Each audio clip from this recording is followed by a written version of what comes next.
ээлжтэй гарахд бэлэн болоод байна. Хүүхдийн байрын бэлэг авчирсан.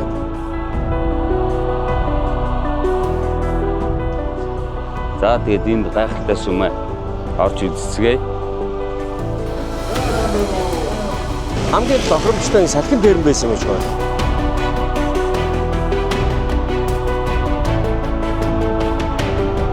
We dream of traveling the world, but who we travel with, that's what matters most. Watching the sunrise together, laughing along leaf-strewn paths, behind every unplanned journey lies nameless joy and unforgettable memories. This isn't just a trip. This is a friend's journey. Hello world. Let's create memories together.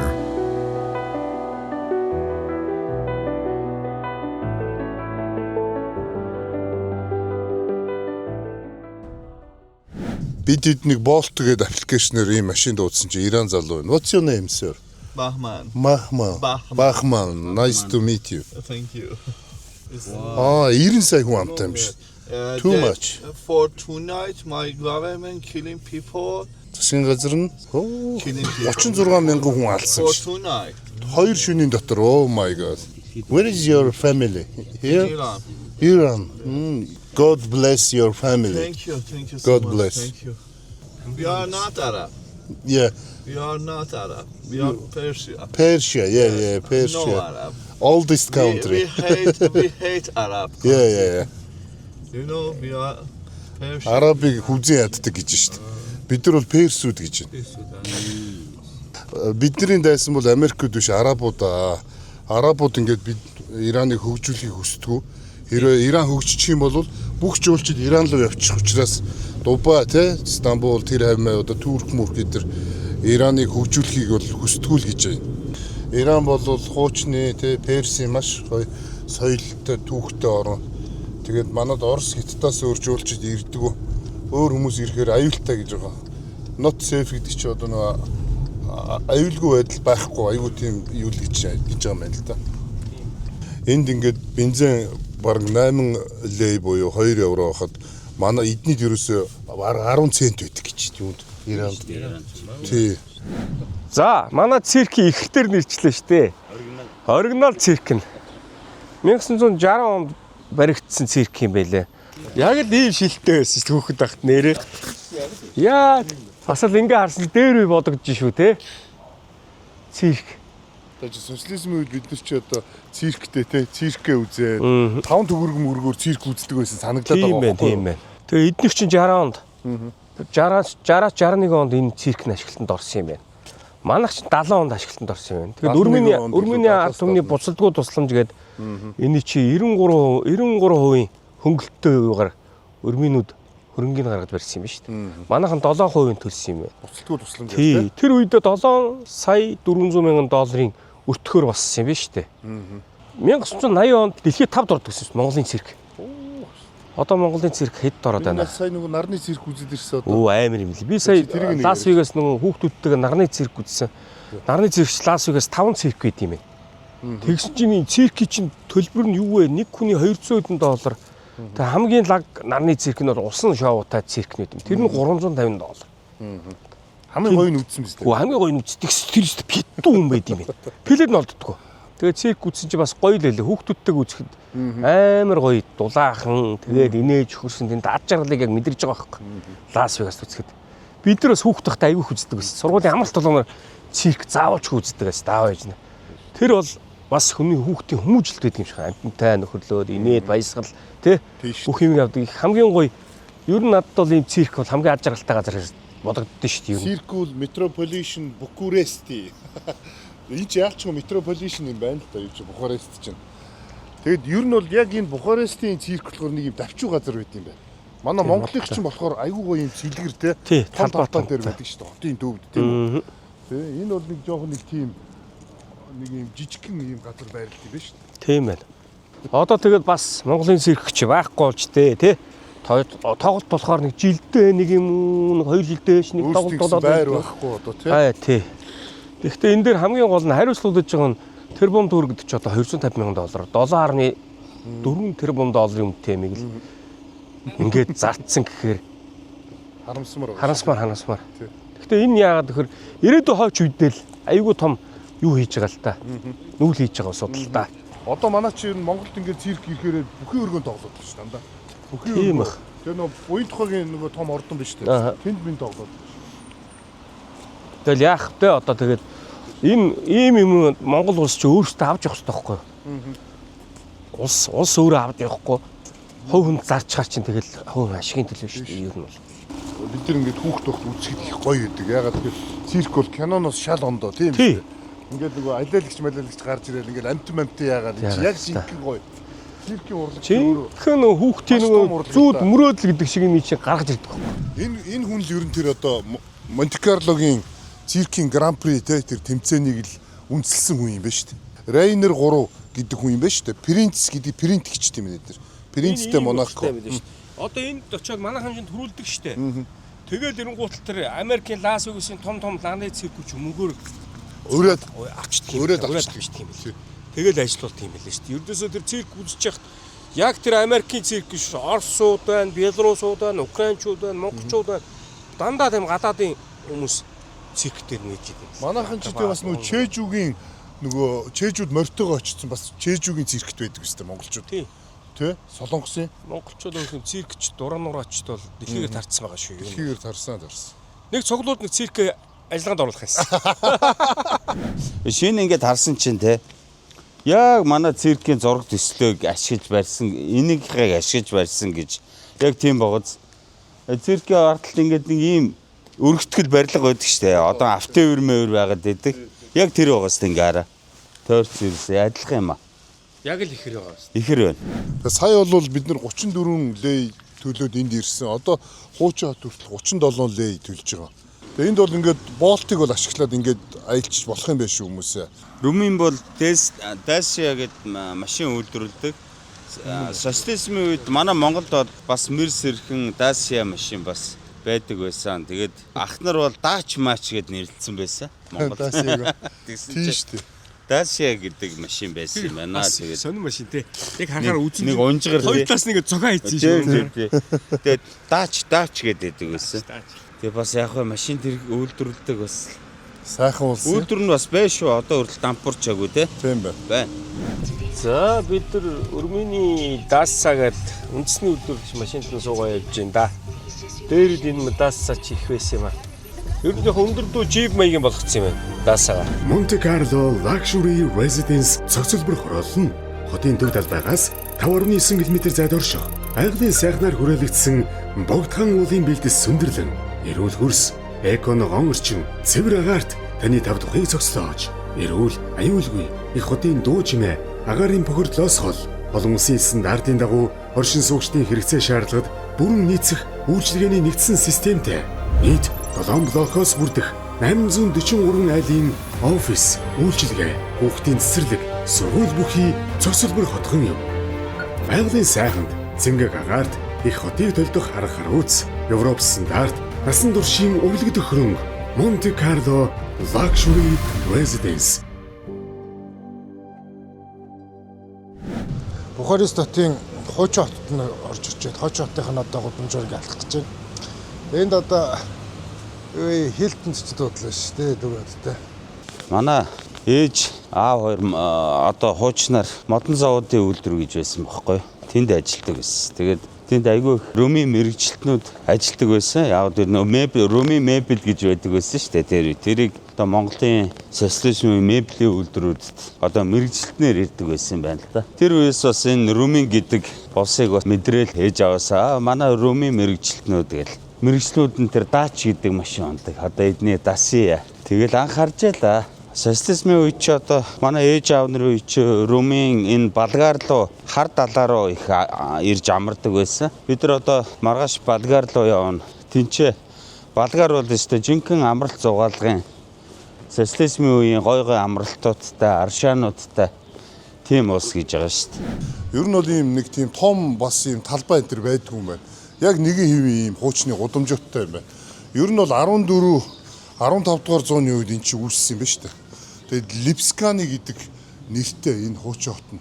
Яг Липсканы гэж нэрлсэн бэ гэхээр энд чинь нөгөө нэг Германы Лейпцигээс худалдаач төрж ирээд хуучин хотыг бас хөгжүүлсэн юм байна шүү дээ. Тэгээд Липсканы гэж нэрлэдэг юм байна.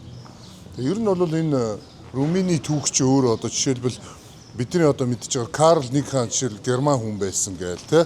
Тэгэл одоо Мария хатаан чи Шотландын Эдинбургийн хатаан байсан гэх жишээ нэ. Ер нь бол яг Румын бол өөрсдийн гэсэн тийм мундаг лидер бол ховор байсан юм шиг байна. Дандаа гадны хүмүүстэй ингээд шууд холбогддог ийм улс юм байна. Тэгээд Румын улс бол нэг ойролцоогоор 19 сая хүн амтай. За дотоодын нийт бүтээгдэхүүний хэмжээгээр бол ойролцоогоор $20,000 нэг хүнд оногдож байгаа. Энэ бол бас тийм бага тоо бол биш. Энэ бол Молдов өдрийн хажууд бол хамаагүй өндөр орлоготой. За тэгээд Dacia болон Dacia гэдэг Румыний үндэсний автомашины үйлдвэрлэл байгаа. Америкийн Ford-ийн үйлдвэрийн салбар нь байдаг юм байна. Одоо бид энд кофе уучаад тэгээ ер нь цаашаа хөдлөх гэж байна. Уламжлал ёсороо Румыний үндэсний хөргөчний наалт те. Хөргөчний наалт гэдэг бол тухайн улс орны хамгийн гоё юмнуудыг өөртөө шингээсэн те. Ийм байдаг. Тийм учраас бид нар очисон газар болгоноос энэ хөргөчний наалтыг худалдаж авдаг.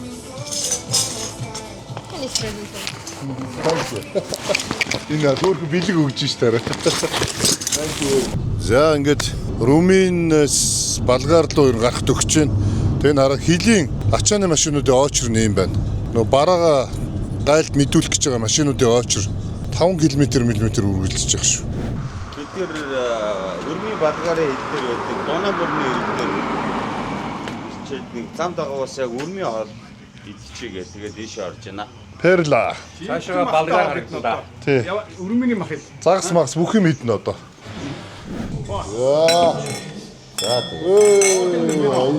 Румын баяртай. Болгария. За ингээд бид нэр Дунамурны ирэг дээрээс ингээд Румын улсаас одоо тий Румын улсынхаа аяллыг дуусгаж байна. Тэгээд Дунамүрэн бол 2860 км-ийн урттай Европын 10 орноор дамжин урсдаг ийм гайхалтай мөрөн байна. Тэгээд бид нэр Словак, Унгар, Австри гэдэг одоо энэ Румын гэх тий энэ олон орноор энэ Дунамүрний иргээр бас аялсан. Тэгээд энэ удаа бас энэ Дунамүрний ирэг дээр Перла ресторанда сайхан хоолоо идчихэд Болгар руу хөдлөх гэж байна. Болгар бол одоо яг тэр голын цаана ингээ харагдаж байна. Тэгээд гүүр гараад Болгар орлоо. Манай энэ Дунамүрэн чинь болохоор монголчуудад айгүй ээлтэй мөрөн багхгүй юу? 1242 онд Батхан Унгарыг дайлаар морж явахт анх удаа ингээ хөлдсөн гэж байгаа шүү дээ. Монголчуудыг довтлоход.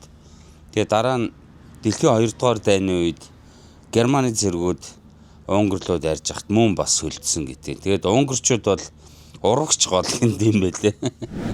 Румынээс Болгар руу орох гэсэн чинь аюу их очтой байна. Хэдэн километр очтой. Бид нар уг нь энэ чинь хоёулаа шингээнд орцсон. Ийм очтой гэж төсөөлөөгүй байсан. За тэрнээс гадна энэ вигнет авах гэж байна одоо. Жижиг тэрэг, автобус, том тэрэг гэдэг ингээд 4 янзын вигнет байд юм байна. Тэднээс бид нар автобусны вигнет авах гээд омбо буучлаа сая. Болгар, Румын, Молдов эдгээр бүгдээрээ вигнеттэй байсан. Тэгээ сая бас юу яаж байна? Гүүрний төлбөргээд одоо Дунамүрэн дээгүүр гарсан гүүрний төлбөргээд бас мөнгө авч байна. Оо энэ чи ямар амар юм бэ чи. Өглөө. Йоо. Оо чөт. Юу болоод байна? Сая яг замын үдийн нөгөө 69-нүүд орж байгаа юм шиг дайрлаа тийм. Том жижиггүй бүгд дайраад. Оо энэ хараа. Йоо ямар амар юм бэ? Урсгал сөрж байгаа шүү дээ. Урсгал сөрөө орчлоо саяны. Майбах та. Тэгтээ юу хаа? Цаанаас Татуулж байгаа. Цаанаас татуулж байгаа. үчиг юм ярьлаа. Яста замын үдийн Татуулж матуулаад. татуулж матуулаад. яриатай өөрөөдөө татуулаа. Миний ахын дүүнөр маань бас. Манай омбоч одоо замын үдийн хүн шүү дээ. Тий. Тэг дээрлэг юм болд нь штэ. Тий. Лаглаг жолоочнор шууд урдуур орно. За энэ хараа Болгария. Одоо эдгээр зурж авах гэдэг нь зурж байгаа юм шүү дээ. За Булгарияга сайн энэ байна да. Булгария орж ирч та. Энэ юм байна.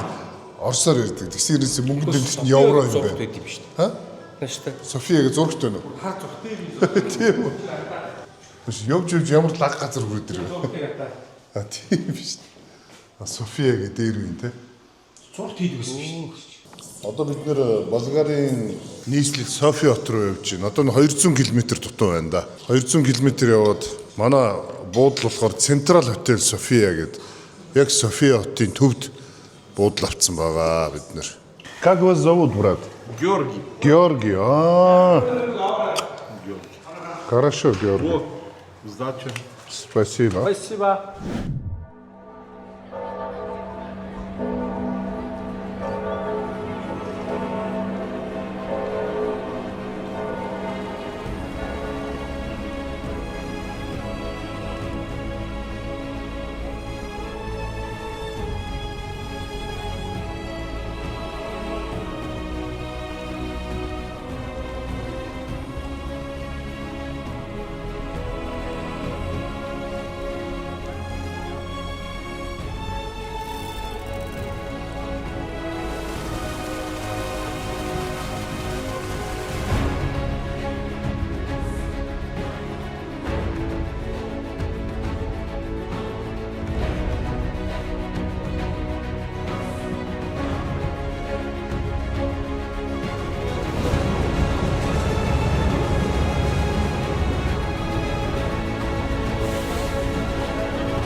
Бид нар Болгарианаас Софиад ирсэн.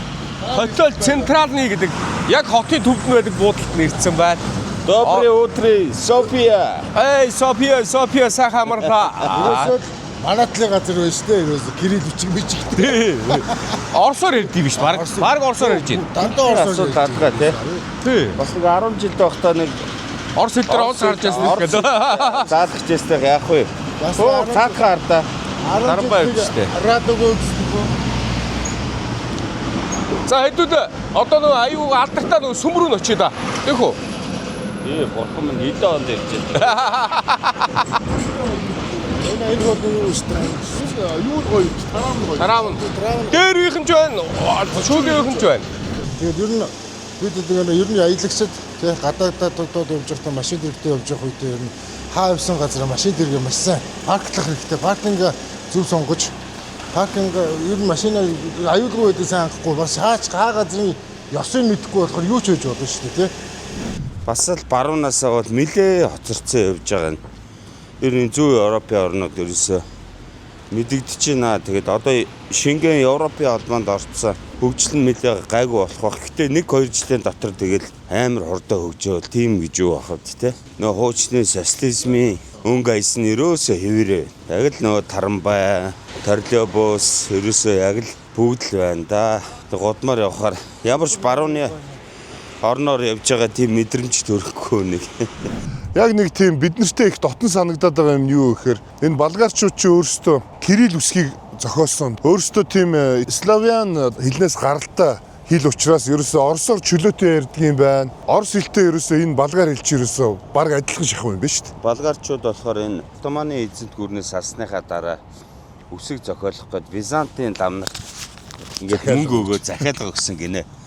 Тэгэнгүүт л тэр лам нар энэ Кирилл үсгийг чи одоо анх зохиож өгсөн байж тээ болгарчууд. Тэгээд одоо өнөөг хүртэл болгар энэ Кирилл үсгээрээ болгар битэд дэлхийд 252 сая хүн энэ Кирилл үсгийг одоо хүртэл ашигладаг гинэ. Тийм гайхалтай бид нар ч гэсэн манус ч гэсэн айгүй амар байна. Ямар ч асуудал алга бас нэг жоохон хальтмал орс хэлтэй өмсөж энд бол газардахгүй юм байна. Англи хэл мэлний ямар ч хэрэггүй.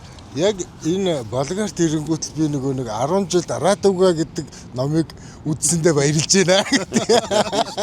Хүнд ингээд юм мэдлэг ингээд хизээд хүнд хэрэг болох байхгүй тий. Александр Невскигийн агуу сүмийн үүдэнд ирсэн байна. Энэ бол үнэхээр гайхалтай юм аа. Гантик чулуу 2-3 янзын юм чулуугаар хийсэн юм байна. Тэгээд Александр Невский бол Монголын Алтан ордны хаан Батын бол өргөмөл хүү байсан гэдэг. Тэгээд Монголын эзэнт гүрэнтэй бол ерөөсөө дайн байлдаан явуулаагүй. Шууд ерөөсөө Батхаанд бол ер нь бууж өгч эвдэрлэлээр ингээд улс орноо дайны хөлөөс бас зайлуулж чадсыг ухаантай хаан байсан гэж эндхийн өрөндийн түүхчд бол үздэг юм байна лээ. Дипломат ч маш ухаантай хүн байсан. Гэхдээ энэ хүний ард бол Монголын эзэнт гүрэн Алтан ордны улс байсан. Тэгээд тэрүүгээрээ их гоё зөөлөн бодлого, дипломат бодлогыг явуулж исэн Невский одоо Ван юм аа, Ван л да хаан биш лээ. Александр Невский бол 13 дугаар зуун буюу 1240 онд төрөөд за тэгээ нэг 1260-аад онд нас орсон хүн юм байна шүү дээ. Тэгээ Невскийн байгуулсан гавья юу гэхээр ерөнхийдөө 2 удаа одоо барууны Рицаровтай хийсэн байлдаанд одоо Орос орныг хамгаалсан гэж үздэг юм байна. Тэгээд Невский гэдэг чинь бол өөрийнх нь нэр нь биш, цол нь юм байна шүү дээ. Невский гэдэг чинь одоо өргөмжилсэн тийм нэр юм байна. За тэгээд 1250-ад онд одоо Шведтэй хийсэн байлдаанд хамгийн анх ялсан юм байна.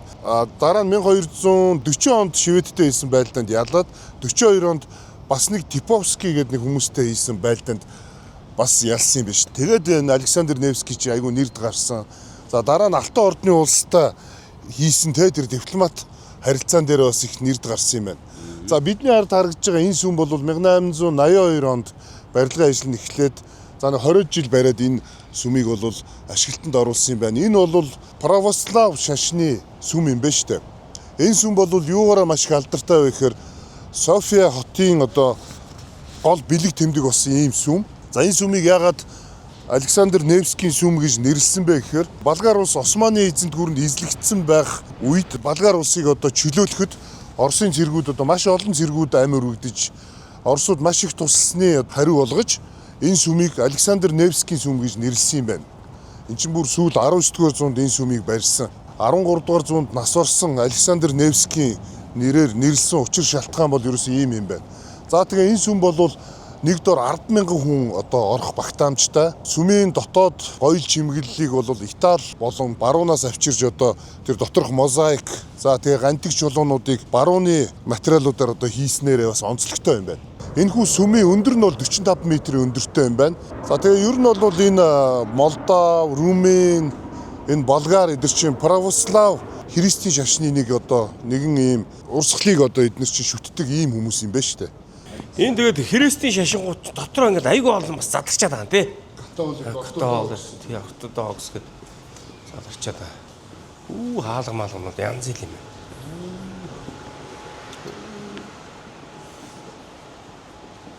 Зураг мурган л амар юм шүү дээ. Үнгүү хүүхэн татаа. За. Амар сүм байна. Дэлхийн бүх сүмүүд үнгүү үздэг антлаар мөн үнгүү үзүүлж байна. Энэ Болгарчууд ийм шашны ийм чөлөөт тийм юутай. Манай эртний монголчуудтай адилхан бүх шашныг хүлээн зөвшөөрдөг. Ямар нэгэн шашны гадуурхлаг ерөөсөө байдгүй. Дэлхийн 2 дугаар дайны үед еврейчүүдийг ганцхан улсаас хөөгөөгүй хамгаалж исэн улс энэ болгарчууд гэж байгаа ш. Тэгсэн мөртлөө Германы талд бол байсан 2 дугаар дайны үед. Тэгээ мөн энэ арменуудыг геноцид одоо Туркид явагдсан шүү дээ тий. Тэгэхэд арменчуудыг нутаг руугаа оруулж ингээд айгүй их бас яаж исэн. Хамгаалж исэн. Адилхан шашинтай.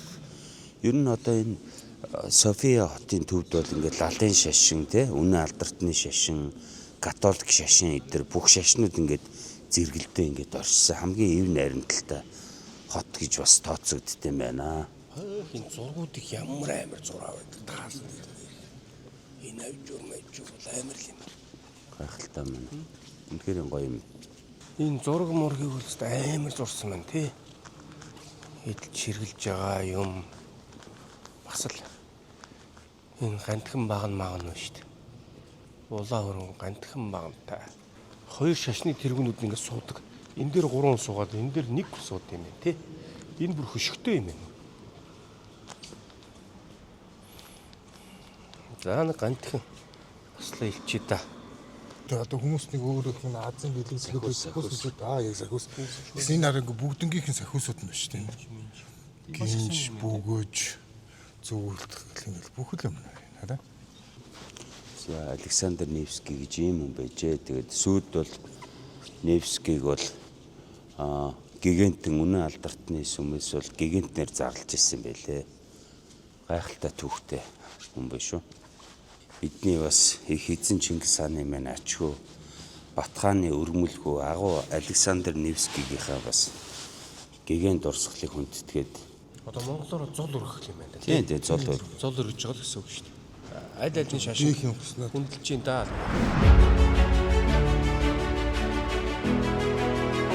Дэлхийгээр аялах таны мөрөөдлийг хөтлөгч Евро Travel.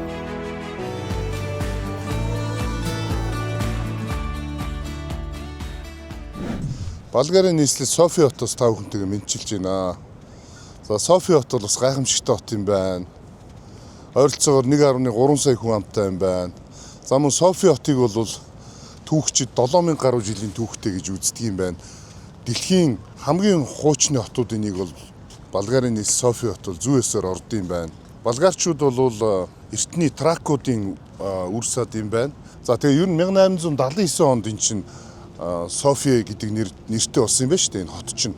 Болгар гэдэг нэрээ өөрчлөхгүйгээр бараг 1300 жил болсон улс юм байна. Болгар улс бол 6.5 сая хүн амтай. Софи хот бол 1,300,000 орчим хүн амтай юм байна. За газар нутгийн хувьд бол Румынээс 1 дахин бага. Манай Монголоос бол 15 дахин бага газар нутагтай. Энд чинь Румынтэй адилхан Отtomаны эзэнт гүрний мэдэл байсан хэрнээсээ хил соёл бусад бүх юмараа бол маш их ялгаатай ийм арт түмэн юм байна шүү дээ. Болгарын Софи хотод бол Монголын элчин сайдын яам байд юм байна. Бид нар бас энд ирснийх бас элчин сайдын яамаа ингээд гадна талаас нь ч гэсэн ер нь очиод харчаад явъя гэж бодож байна. Манай Болгарт ч одоо манай монголчууд ч их очдөг байсан шүү дээ. Ягаад гэвэл энэчнээс ч монголчууд өөрчийг яаж дарах уу, яаж ургуулах уу, яаж консер хийх үгээд орхон жимс ногоо чинь ердөөсөө Болгарын мэрэгчлэнгүүд дэж анх суурийн тавиад тэгээд монголчууд их Болгар явсан да. За энэ ингэж ин Болгарын Затибети Умряха гэж байна. Одоо Умряха гэдэг чинь бол нас орсон хүмүүсийн дурсгал юм шиг байна тий. Една бити достойно заратях ити затиб достойны майко бяха гэж байна. Одоо би тэгээд одоо ингээд эх орныхоо төлөө өглөөл гэж байгаа юм шиг байна. Тийм л юм шиг байна. За тэгээ бид нэр Александр Невскийн сүмийн яг хажууд байдаг Света София гэдэг нэртэй сүм дээр ирсэн байна. Энэ сүм бол нэн эртний буюу 6 дугаар зуунд баригдсан Византын эзэнт гүрний үеийн сүм юм байна. За тэгээ энэ сүмийг яагаад София гэж нэрлсэн бэ гэхээр София гэдэг чинь ер нь бол хоёр янзаар ойлгогддог. Нэг нь болохоор мэрэгэн ухаан гэсэн эртний грекийн үг юм биш София гэдэг чинь. А нөгөө талаар бол хүмүүс нөгөө одоо Ромын хааны охин энд одоо дэлхийн халуун аршааны бас нэгэн төв болсон энэ эмчилгээний халуун аршаанаар алдартай энэ Болгар улсад София гүнж хурж ирээд идэгсэн гэдэг домогтой үүсэлтэй гэж үздэг юм байна. Хоёр янзаар ойлгодог. Нөгөөх нь болохоор энэ эртний Византийн энэ София гэдэг нэрийг мэрэгэн ухаан гэдэг үгнээс гаралтайгаар энэ хотыг нэрлсэн гэж бас үздэг юм байна. Энэ бол одоо 6 дугаар зуун гэхээр чинь 1500 жил болж байгаа ийм сүм юм байна. Тухайн үеийн Балар эртний тоосгоор барьсан ийм гайхамшигтай сүм. Энэ сүм бол София хотын заавал үзэх ёстой зүйлсийн нэгд зүй өсөөр тооцогддог юм байна.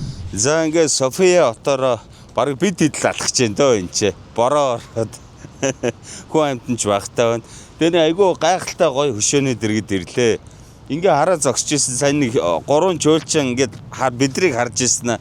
Ийшээ харсан хурцааг тана чи эдний удам юм биш үү гинэ. Сая тэгчээ. За тэгээд энэ болохоор 10 дугаар зууны үеийн агуу Болгарын цар Самуэлийн хөшөө байна. Тэгээд амар сүрлэг хийсэн биш үү? Амьд юм шиг их гоё хөшөө байна. Тэгээд цар гэдэг нь ямар учиртай вэ гэхээр ер нь Ромын эзэнт гүрэн агуу Юли Цезараас хойш нь дэлхийн улс орнууд Цезараас их үлгэр дуурайл авч эзэнт гүрнийг байгуулахыг их тийм мөрөөдж исэн байлээ. Тэгээд тэрнээс хойш Герман улс бол ариун Ромын эзэнт улс гэж өөрснөөгөө нэрлэж исэн. Тэр үтэл одоо Оросын хаадууд бол өөрснөөгөө цайр гэж хааныг бол цайр гэж нэрлэж исэн. Тэр нь бол Юли Цезар гэдгийн цайр гэдгийг тастаж аваад нэрлсэн байх жишээ нэ. Самуэль цайрын өшөө. За энэ чи юу байна? Ленний тэмдэг мэндэг шүү дээ. Тийм биш үү? Жинхэнэ социализмын юмнууд байна да. Эндээс Сигнами спомним Ленина и Здравствуйте. Думаем ём гэж хэлсэн шүү дээ. Ох. Тэмдэг одон биш туучны. Тийм байна. Оо. Ленин юмнууд байна да. Дайны үеийн одонгууд. Монголд ховорцсон юмнууд байна да. За энэ тарай энэ дандаа нэг хуучны бүр нэг юу нэ 80 90-ад оны гой дэр үеийн тэмдэгнүүд байна тий. Бид эдийг нөгөө 10 жил дэж яхад нөгөө нэг шүлэг шинжилэлт үзсэн шүү дээ.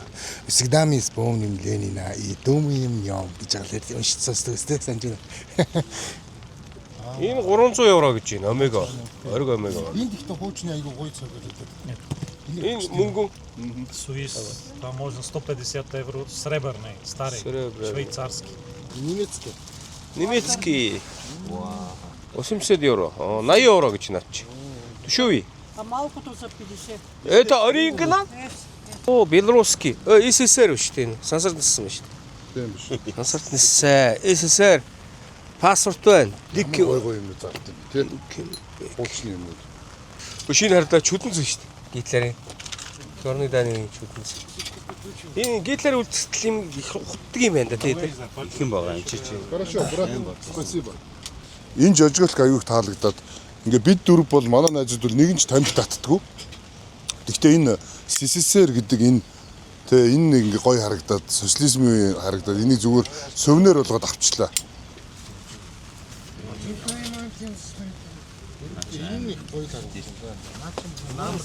Энд дэвштэй хараа. 18 19-р зууны үеийн аппаратууд, 20-р зууны үеийн аппаратууд байна да. Цалин метр гардаг юм шиг. Нара. Бараг 100 жилийн өмнөх аппарат. Все работает, да? Бүгд ажилдаг гэж шүү дээ. Бадгаар хуудчиг ер нь дэлхийн ордоо таны хамаг хогчдыг нууцсан юм шүү. Эдгээр шүү дээ юмыг айгүй тийм хадгалдаг тийм нандин чамин хүмүүс шүү дээ болгарчууд. Одоо жишээлбэл Одоо ингээ 20 евро гэдэг биш. маш хямдхан байхгүй чи 20 евро өгч чинь. Тий. За Болгарын бас нэгэн цайрын өшөө гэж байна. Бид нар сая ингээд хотоор алхаад явж байна л да. Айгүй их өшөө дурсгалтай юм байна. Дэлхийн 1-р дайманы үе. Да, өшөө юм байна. Энэ дэлхийн 1-р дайнд бол Болгар улс бол аль биесээр оролцсон байдаг. Тэр үеийн Болгарын цайр буюу хааны өшөө шиг байна. Хамгийн сүүлд 1946 он хүртэл Болгарчин эзэн хаантай байсан бохоггүй юу? Тэгэд өнөөгийн энэ Болгар юу бол Оростой холбоотой болсон дайны дараанаас Коммунизмд орсон. Тэрнээс өмнө Болгарчин цайртай байсан. Хаантай байсан гэсэн үг. Тэгээд сүүлчийн цайрынх нь хөшөө байх шиг байна. Энэ Болгар улс түүх археологийн олдроор ерөөсө дэлхийд тэргүүлдэг гинэ. Тэгээд таракууд бол ерөөсө маш тийм баян үндэстнүүд байсан. Тэгээд эртний таракуудын олдор бол энэ Болгарт бол ерөөсө маш их олддог. Гүр тэр үедээ нэг юм бунхнаас 300-400 кг алт хүртэл гарч исэн гэж байгаа байхгүй. Дандаа тийм хийцэлтэй алтаар исэн тийм гайхамшигтай олдрууд. Хэдүүлээ музейг нь явж тэр эртний трак гэж ямар шүү улсууд байв. Яхаараа манай монголчуудаас баян байв. Юу болоод баяжсан юм. Тий. Тэдгээр улсууд юм гэж харъя да. Одоо яг одоо бидний ард харагдж байгаа шар өнгийн барилга бол Болгарын шинжлэх ухааны академи. Бас маш гоёмсог юм уран барилга дотор шинжлэх ухааны академи байд юм байна. Мөн Софийский университет гээд Софи хотын одоо их сургууль нь бас маш их алдартай юм байна шүү дээ.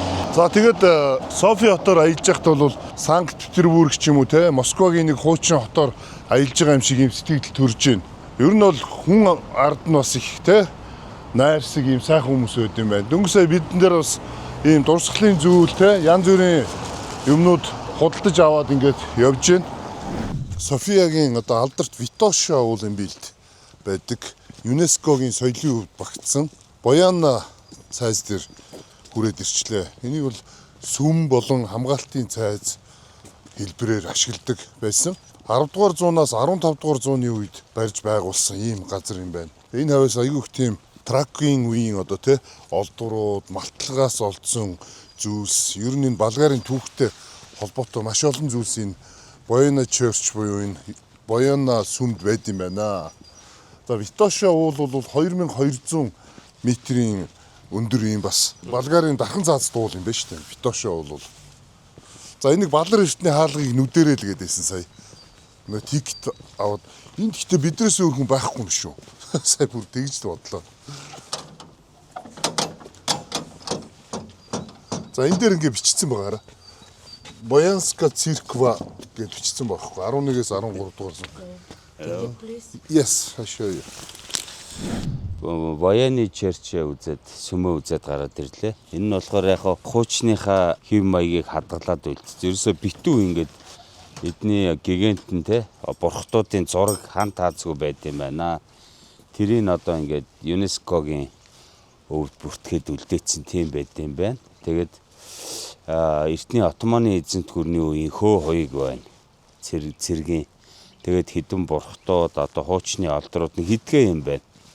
Тэгээ нэг дотор зураг авахыг бол хоригдсан байд юм байна. Балканы улс бол энэ Болгар улсын бол яг дундуур яваад хойшоо Серб руу гараад явчихдаг юм байна. Балканы хойгийн өмнөд хэсэгт нь бол алдарт Родопи бол байд юм байна. Одоо Родопи улс гэдгийг манай монголчууд бас сайн мэдж магадгүй одоо социализмын үедээс Родопи тамхи гэдэг байсан шүү дээ. Родопи, Опал, Феникс гэл тамхинууд дандаа энэ Болгарт үйлдвэрлэгддэг байсан юм байна.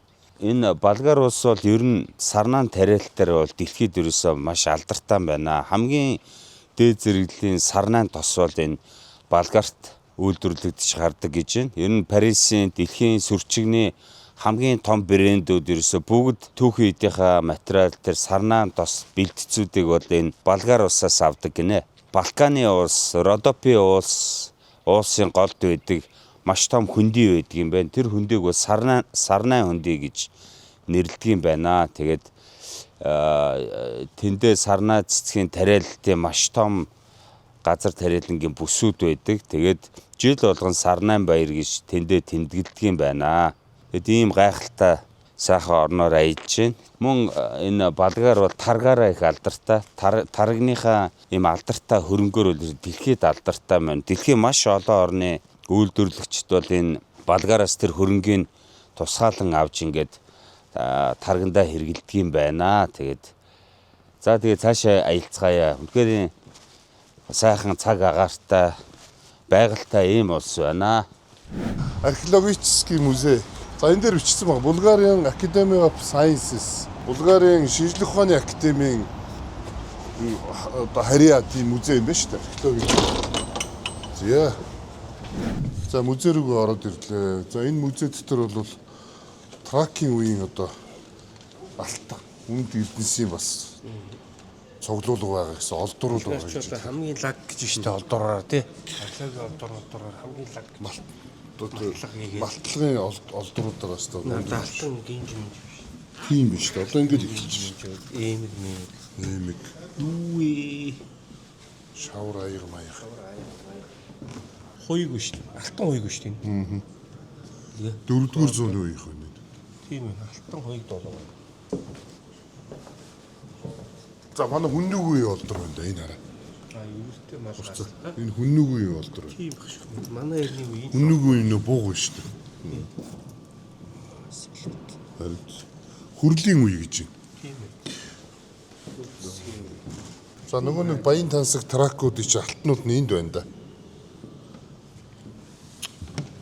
Тэр үеийн бүр энэ чи эртний идлүүд.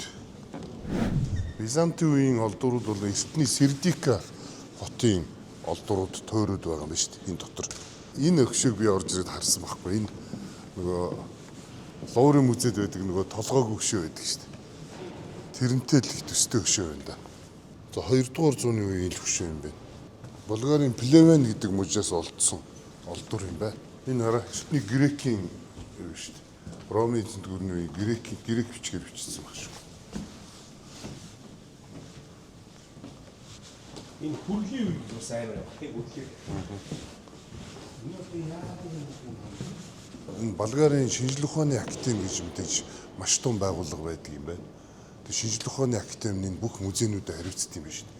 Ерөөсөө музейнүүд дээр нь ингээд Болгарын шинжлэх ухааны академи гэж биччихсэн байт юм байна.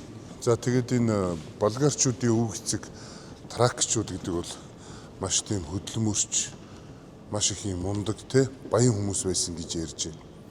Тэгээд тракчууд бол өөрсдийн гэсэн бичих үсэггүй байсан юм байна.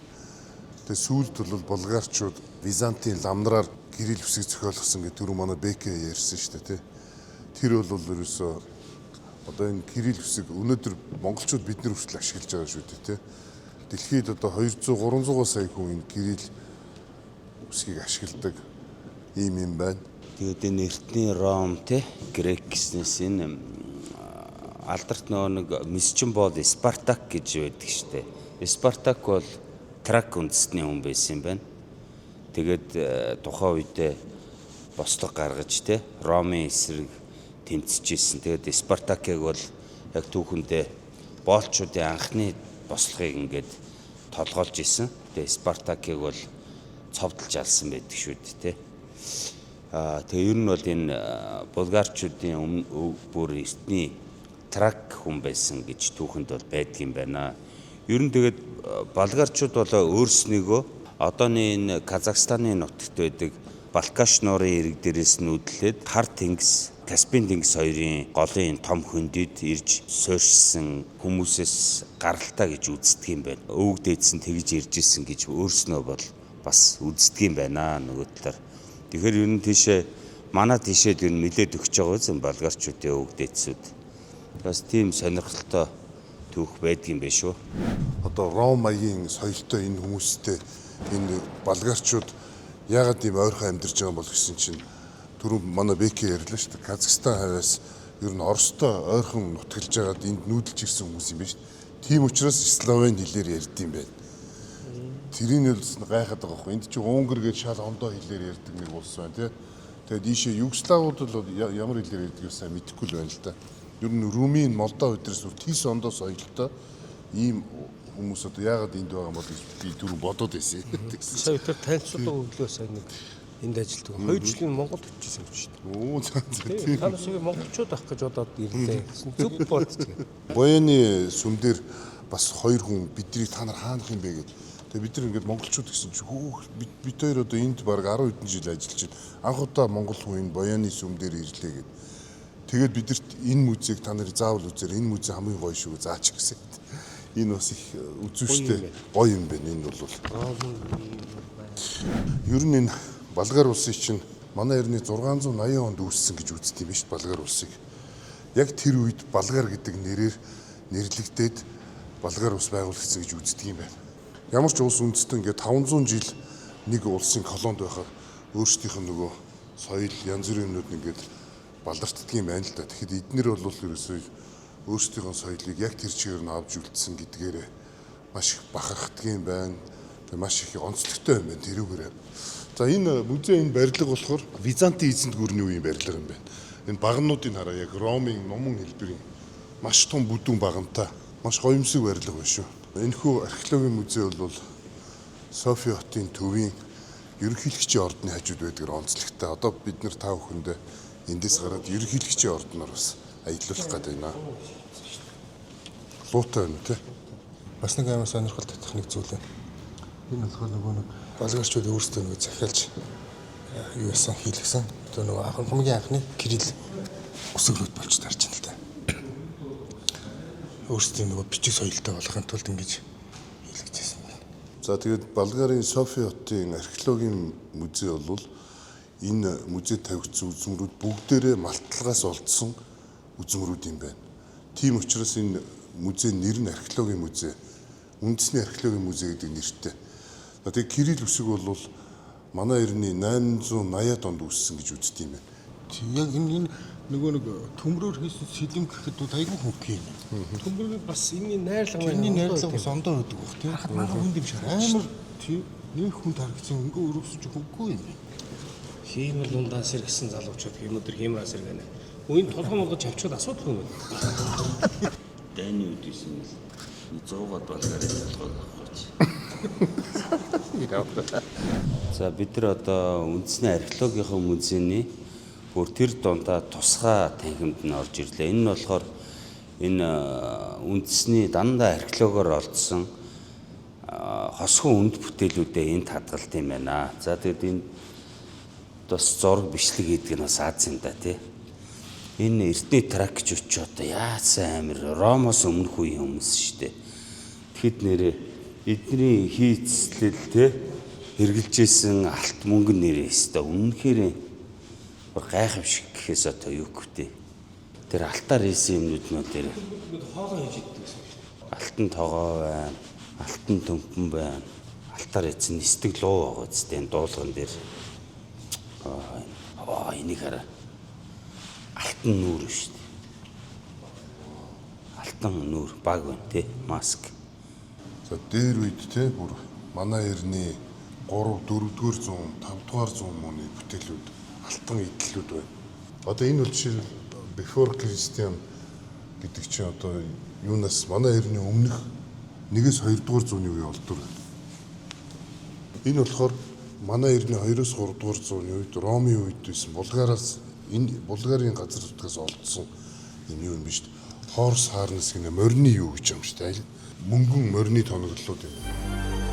Monte Carlo Luxury Residence цогцлбор хороол нь хотын төв талбайгаас 5.9 км зайд орших. Айглын сайхнаар хүрээлэгдсэн богдхан уулын бэлдэс сүндэрлэн, эрүүл хөрс, эконогон орчин, цэвэр агаарт таны тав тухыг зогслоож, эрүүл, аюулгүй их хотын дуу чимээ, агаарын бохирдлоос хол, олон улсын стандартын дагуу оршин суугчдын хэрэгцээ шаардлагад бүрэн нийцэх үйлчилгээний нэгдсэн системтэй нийт 7 блокоос бүрдэх 843 айлын офис, үйлчилгээ, хүүхдийн цэцэрлэг, сургууль бүхий цогцлбор хотхон юм. Айглын сайханд цэнгэг агаарт их хотыг төлдөх арга харууц, Европ стандарт насан туршийн өвлөгдөх хөрөнгө Monte Carlo Luxury Residence. Болгарын Софи хотын ерөнхийлөгчийн ордонг бол Болгарын тусгай цагдаа жандармууд хамгаалтын байна. За мөн хүндэт харуулууд бас хамгаалтын байна. Тэгээ энэ ерөнхийлөгчийн ордон бол 1950 онд баригдсан бас гоёмсог ордон биш шүү. Энэ сэтгүүлчид цугларсан сая ерөнхийлөгчийн нэг төлөөний хүн гарч ирээ ярилцлага өгч байгаа шиг байна. Тэгээ Болгарын ерөнхийлөгч нь Румен Радаев гэдэг хүн байд юм байна.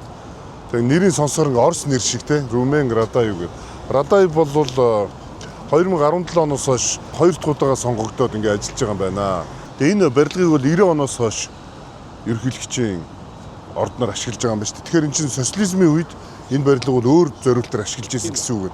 Эдгээр чинь Румынтай адилхан 1989 онд нөө социалист дэглэмээс гарсан. Перестройка арай эрт явагдсан юм байна л да тий. Социалист дэглэмээс гараад 90 онд энэ чинь ерөнхийлөгчийн ордон болгож ашигласан юм байна шүү дээ. Болгарчуудын ер нь орлого нь ер нь хөдөө аж ахуй, сүүлийн үед IT-ийн салбар нь хөгжиж байгаа юм байна. Аялал жуулчлалаас одоо хар далайд түшгэлсэн аялал жуулчлалаас нэлээх орлого олдог юм байна. Дотоодын нийт бүтээгдэхүүн нэг хүнд ногдох нэг 13,000-аас 15,000 долларын хооронд байд юм байна. Румынээс бол арай бас доогуур эдийн засгтай юм байна.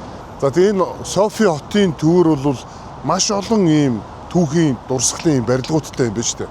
Тэгээ дандаа ийм одоо энэ жишээл Министерский совет гэсэн энэ одоо нэг яамны л барилга байна. За ингээд ерөнхийлөгчийн ордны сая хүндэт харуу солигдох юу харчлаа бид нэр. Яаж хүндэт харуу солигддог те. За тэгээд социалист дэглэмийн дараа буюу 1991 онд Болгар улс бол үндсэн хуулиа бас шинжилж баталсан юм байна. Тэгээд үндсэн хуулиараа бол хуучин төрийн талбайгаа өөрчлөөд одоо бидний ард харагдж байгаа энэ цагаан, ногоон, улаан энэ хөндлөн ийм судалтай далбайгаа бол 1991 онд баталсан юм байна шүү дээ. Тэгээд цагаан өнгө нь бол эрхчлөө тусгаар тогтнолыг бэлэгдэж байгаа юм байна. Ногоон өнгө нь бол хөдөө аж ахуй, байгаль, үржил шимийг илтгэж байгаа юм байна. За улаан өнгө бол эх орныхоо төлөө урсгасан цус, тэмцэл тэднийг бас бэлэгдэж ийм 3 өнгөтэй далбайгаа баталсан юм байна.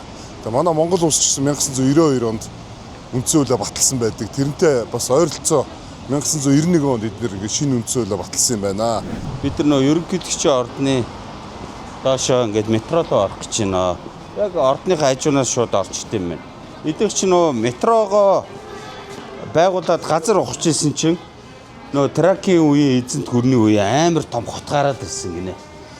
Тэгэнгүүт тэрийг эвдэхгүйгээр хажуугаар нь метрогооч байгуулад музейгээч хийгээ тэгээ явуулсан юм. Айгуу сонирхолтой. Яг энэ София хотын хамгийн төв буудлаасаа метро руу ороход тэр музей байдаг гинэ. Одоо бид нар яг тийшээ орцсон явж байна.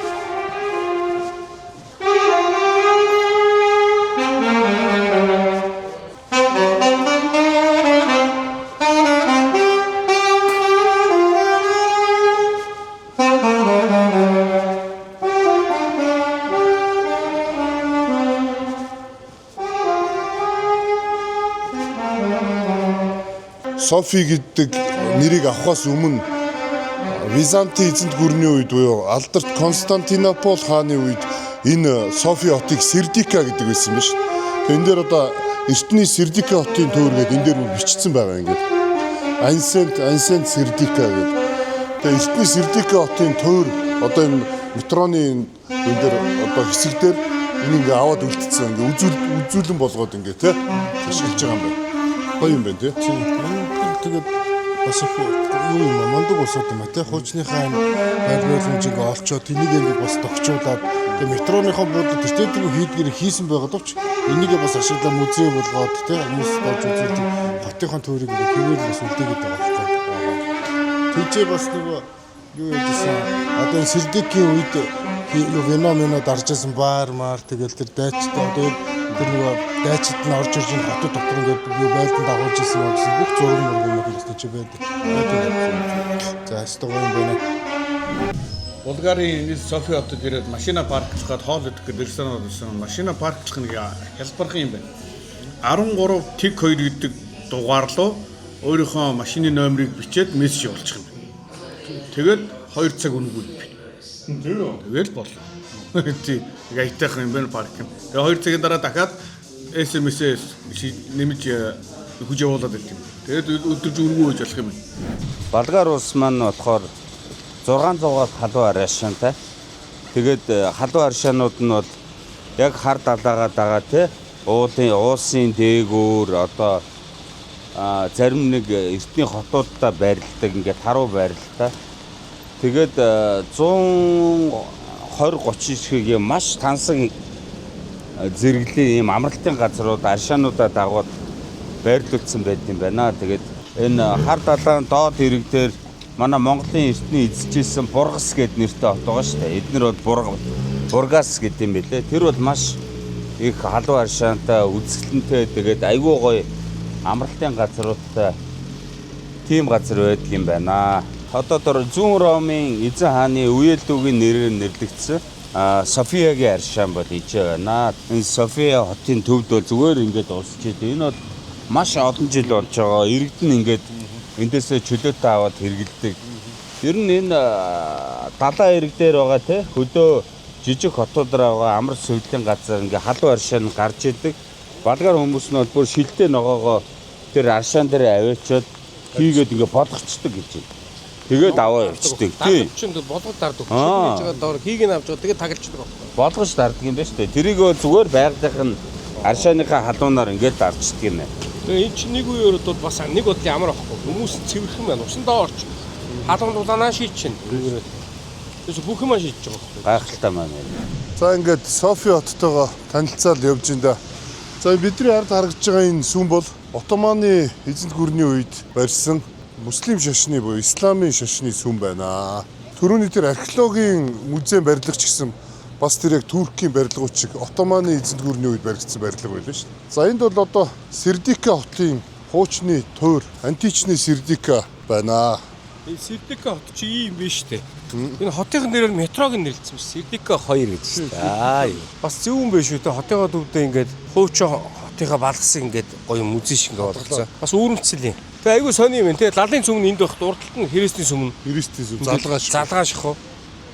Ер нь бол тэгээд яг л нөгөө Бэки ярьдаг шиг ерөөс ямар ч шашин айгүй хүлээстэй яд юм шүү. Би нэгээ эсэргүүцдэг. Зөөлөн бодлоготой. Энэ бол маш зүйл дээ. Манай Чингис хааны үед яг тэгдэг байсан шүү. Бас эдгээр бас тийм бодлого барьж л байгаа юм байна. За тэгээд Сердика хотын тойр бол яг Ромд байдаг те хуучны тойруудтай яг адилхан юм байна. Помпейн тойр шиг байгаа зү бас те. Помпей хот мангар том те. Яг л тийм тойр. Яг л эдгээр чинь нэг аргаар хийж байгаа шүү дээ. Ромын эзэнт гүрэн яг ерөөсөө барилга барьдаг аргачлалууд бүгд адилхан байгаа. Софи хотын бас нэгэн чухал барилга Народно Собрани буюу Болгарын үндэсний ассамблийн байр. За энэхүү неоклассик загварын энэ гоёмсог барилга дотор Болгарын парламент байрлаж байгаа юм байна одоо. Энэ бол 19-р зууны төгсгөл буюу 1884 онд барьсан юм барилга юм байна шүү дээ. За тэгээ энэ барилгын одоо яг урд хэсэгт энийг шилэн бөмбөр дээвэртэй энэ доор бол Сердика хотын түрүүний бидний ярьсан хуучин хот байгаа. Одоо бид нар бас ийшээ орж үзэх гэж байна. Өвөл 1 сар гэхэд бас бороо мороо ороо дулаахан газар биш бас тий. Айгу аятайхан газар биш үү. Бүх энэ Ромын үлдэгдэл ингээд энэ хотын төөрийг өрдөөс хөндөг ингээд байлгацсан. Хөндөөгөө хамгаалаа тий. Бас тэр нь өрөвдсөн. Өрмөцсөн. Яг энэ Сердика хотын хуучин үлдсэн тойр дотроос ганцхан бүтнээрээ үлдсэн маш жижиг хэмжээтэй храм Света Петка буюу Гиген Петкагийн сүмдэр ирчлээ бид нэр. За энэ хараа энэ сүм Сердика хотын хуучин хотын хэсгийн хамгийн алдартай нэг юм байна шүү дээ. Бас бидний очсон нөгөө нэг ЮНЕСКОгийн соёлын үед багтсан сүм чинь бас том жижигэр юм жижиг ийм юм байлаа шүү дээ. Их жижиг хэмжээтэй. За тэгээ эндээс одоо бид нэр төрөний дээрээ шилэн дээвэртэй байсан хэсэг рүү одоо ийшээ явж байна.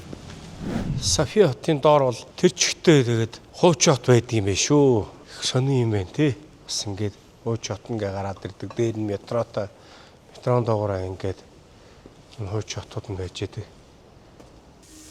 Энэ хардаа зурагтай байсан шүү дээ энэ дээр бас. Газар дээр